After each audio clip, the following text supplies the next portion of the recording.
Trading മീഡിയയുടെ pre market അനാലിസിസിലേക്ക് എല്ലാവർക്കും സ്വാഗതം. നമുക്ക് ആദ്യം ഗ്ലോബൽ മാർക്കറ്റ് നോക്കാം.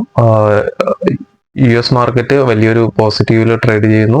ഡൗ ജോൺസ് 346 പോയിന്റ് പോസിറ്റീവായിട്ട് ട്രേഡ് ചെയ്യാണ്. നസ്ഡാക്ക് 54 പോയിന്റ്. യൂറോപ്യൻ മാർക്കറ്റും ഒരു പോസിറ്റീവായിട്ട് ക്ലോസ് ചെയ്തിട്ടുണ്ട്. ഗിഫ്റ്റ് നിഫ്റ്റി ഏകദേശം 140 പോയിന്റ് അടുപ്പിച്ച് പോസിറ്റീവായിട്ട് ട്രേഡ് ചെയ്യുന്നു. ഒരു ഗ്യാപ്പ് അപ്പ് പ്രതീക്ഷിക്കാം എന്തായാലും. നമുക്ക് ഡേ ചാർട്ടിലോട്ട് പോകാം. ഡേ ചാർട്ട് നോക്കുകയാണെന്നുണ്ടെങ്കിൽ വീണ്ടും ആ ഒരു റെസിസ്റ്റൻസ് ലൈൻ തന്നെയാണ് ഇന്നലെ അവിടെ ഒരു വിലങ്ങുതടിയായിട്ട് നിന്നത്, അല്ലെങ്കിൽ മാർക്കറ്റ് കയറിപ്പോകൊണ്ടാണ്. എനിക്ക് തോന്നുന്നത് ജസ്റ്റ് ഒന്ന് ബ്രേക്ക്ഔട്ട് കിട്ടിയെങ്കിലും പിന്നെ സസ്റ്റെയിൻ ചെയ്തില്ല. മുകളിൽ 75 മിനിറ്റ്സിന്റെ ക്യാൻഡിൽ നമ്മൾ ഇന്നലെ ഒരു ലൈൻ വരച്ചിട്ടുണ്ടായിരുന്നു. അവിടെ നോക്കുകയാണെന്നുണ്ടെങ്കിൽ 75 മിനിറ്റ്സ് ഫുള്ള് ഇന്നലെ അവിടെ ആ ഒരു റെസിസ്റ്റൻസ് തന്നെ ഉണ്ടായിരുന്നു. ഇത് ജസ്റ്റ് ഒന്ന് ബ്രേക്ക്ഔട്ട്, ഇന്നലെ നമ്മൾ പ്രീ മാർക്കറ്റിൽ വീക്കിലി അനാലിസിസിൽ പറഞ്ഞാണ് മുകളിലോട്ടോ താഴോട്ടോ എങ്ങോട്ടെങ്കിലും ഒരു ബ്രേക്ക്ഔട്ട് കിട്ടുകയാണെന്നുണ്ടെങ്കിൽ മാർക്കറ്റ് അങ്ങോട്ട് കയറി പോവാൻ സാധ്യത ഉണ്ട് എന്ന്. ഇന്നിനിപ്പം ഒരു ഗ്യാപ്പ് അപ്പ് ആണെന്നുണ്ടെങ്കിൽ, ഗ്യാപ്പ് അപ്പ് കിട്ടി മുകളിൽ സസ്റ്റെയിൻ ചെയ്യുകയാണെന്നുണ്ടെങ്കിൽ മാർക്കറ്റ് മിക്കവാറും ഈ ഒരു റെസിസ്റ്റൻസ് 22,900 വരയ്ക്കും മാർക്കറ്റ് കയറി വരാൻ സാധ്യതയുണ്ട്. ഇവിടെ ഒരു ഗ്യാപ്പ് കൂടെയുണ്ട്, ഗ്യാപ്പ് ഫില്ലായിട്ടില്ല. ഇവിടെ ഈ കാണുന്ന ഗ്യാപ്പ്, ഇന്ന് മാർക്കറ്റ് ഇതിന് മുകളിലൊരു ക്ലോസിംഗ് കിട്ടുകയാണെന്നുണ്ടെങ്കിൽ ഏകദേശം 680 മുകളിൽ, അതായത് ഈ ഒരു ക്യാൻഡിലിന് മുകളിൽ ഒരു ക്ലോസിംഗ് കിട്ടുകയാണെന്നുണ്ടെങ്കിൽ, നല്ലൊരു ബുള്ളിഷിലാണ് ഒരു ഗ്യാപ്പ് അപ്പ് കിട്ടുന്നതെന്നുണ്ടെങ്കിൽ മിക്കവാറും മാർക്കറ്റ് പിന്നെ എക്സ്പയറിക്ക് മുന്നേ തന്നെ 22,900 ആ ഒരു റെസിസ്റ്റൻസ് ലൈൻ വരയ്ക്കും കയറി പോകാൻ സാധ്യത ഉണ്ട്. നമുക്ക് ഡേറ്റയിലോട്ട് പോവാം. ഡേറ്റ ഇന്നലെ DIs സ്ട്രോങ് ആയിട്ട് ബൈയിങ് ചെയ്തിട്ടുണ്ടായിരുന്നു. ഏകദേശം നെറ്റ് ബൈയിങ് 2000 കോടിക്ക് അടുപ്പിച്ച്, ഏകദേശം 1500 കോടിക്ക് അടുപ്പിച്ച് നെറ്റ് ബൈയിങ് ആണ് വരുന്നത്. DIs 6000 കോടി ബൈ ചെയ്തിട്ടുണ്ട്. FIs 4488 കോടി സെല് ചെയ്തിട്ടുണ്ട്. ഏകദേശം 1500 കോടിയുടെ നെറ്റ് ബൈയിങ് ആണ് DIs നടത്തിയിട്ടുള്ളത്. നമുക്ക് ഓപ്പൺ ഇൻട്രസ്റ്റ് നോക്കാം. Open interest FIs 3.4 lakh quantity put option ബൈയിങ്ങും call option 2.9 lakh quantity call option buying ആണ്. ഏകദേശം കഴിഞ്ഞ വ്യാഴാഴ്ചയിൽ നിന്ന് ക്വാണ്ടിറ്റി കൂടിയിട്ടുണ്ട്. പ്രോ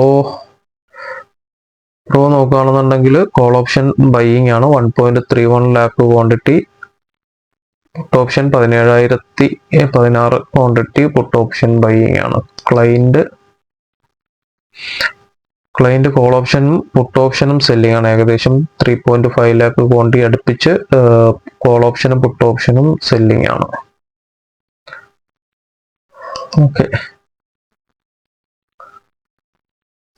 നമുക്ക് ഇപ്പോഴത്തെ ഒരു കണ്ടീഷൻ അനുസരിച്ച് വലിയൊരു ഗ്യാപ്പ് അപ്പിനുള്ള സാധ്യതയുണ്ട്. മിക്കവാറും രണ്ട് സൈഡിലോട്ടും മാർക്കറ്റ് ഒരു മൂവ്മെന്റ് കിട്ടാൻ സാധ്യതയുണ്ട്. നാരോ CPR ആണ്, ഏകദേശം 36 പോയിന്റ് CPR ആണ് വരുന്നത്. 22,465 തൊട്ട് 22,493 വരയ്ക്കും, ഏകദേശം 28 പോയിന്റിന്റെ CPR ആണ്.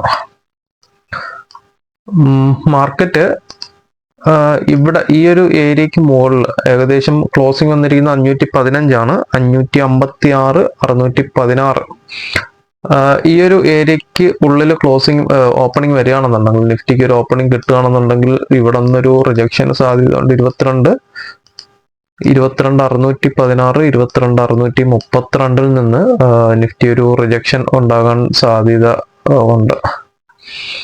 ഇതിനുള്ളിലാണ് ഒരു ഓപ്പണിംഗ് കിട്ടുന്നതെങ്കിൽ ഇപ്പോഴത്തേതനുസരിച്ച് എന്തായാലും ഒരു ഗ്യാപ്പ് അപ്പ് തന്നെയായിരിക്കും, വലിയൊരു ഗ്യാപ്പ് അപ്പ് തന്നെയായിരിക്കും ഉണ്ടാവുക. ഫസ്റ്റ് 5 മിനിറ്റ്സ് ക്യാൻഡിൽ നോക്കുക.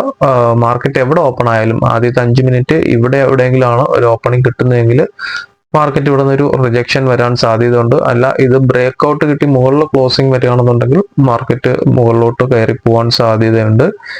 അങ്ങനെയാണ് എന്നുണ്ടെങ്കിൽ ലൈവ് മാർക്കറ്റിൽ മുകളിലോട്ടുള്ള ലെവൽസ് തരാം. ഇതിന് താഴെയാണ് ഒരു ഓപ്പണിംഗ് വരുന്നതെങ്കിൽ മിക്കവാറും ഇവിടെ നിന്ന് 22,616, 22,632 ലെവല് ഒരു റെസിസ്റ്റൻസിന് സാധ്യതയുണ്ട്.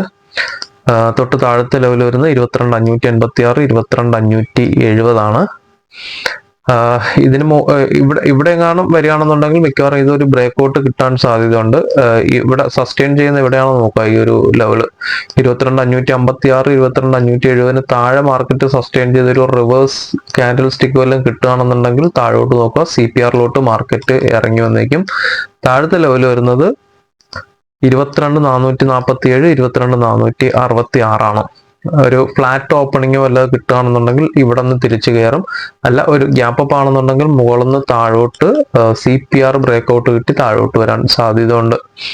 വലിയൊരു ഗ്യാപ്പ് അപ്പ് കിട്ടുകയാണെന്നുണ്ടെങ്കിൽ താഴോട്ട് മിക്കവാറും ഒരു ബ്രേക്ക് ഔട്ട് കിട്ടും. താഴത്തെ ലെവൽ വരുന്നത് 22,385 22,369 അപ്പം CPR കൃത്യമായിട്ട് നോക്കുക. CPR നാരോ CPR ആയതുകൊണ്ട് തന്നെ മാർക്കറ്റ് മിക്കവാറും രണ്ട് സൈഡിലോട്ടും ഒരു ട്രെൻഡിങ്ങിന് സാധ്യതയുണ്ട്.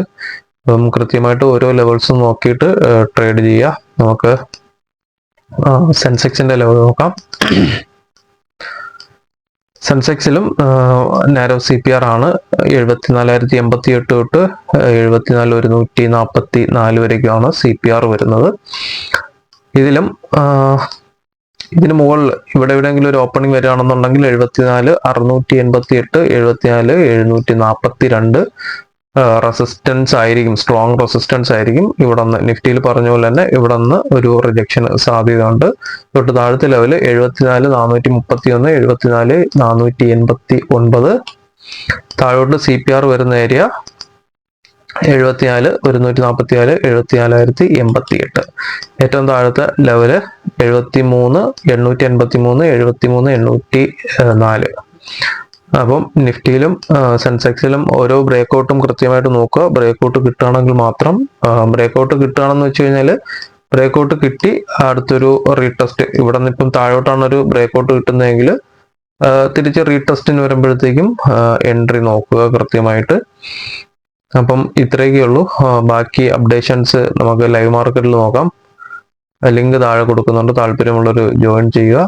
അപ്പം എല്ലാവർക്കും നല്ലൊരു ട്രേഡിംഗ് ദിനം ആശംസിക്കുന്നു. Thank you.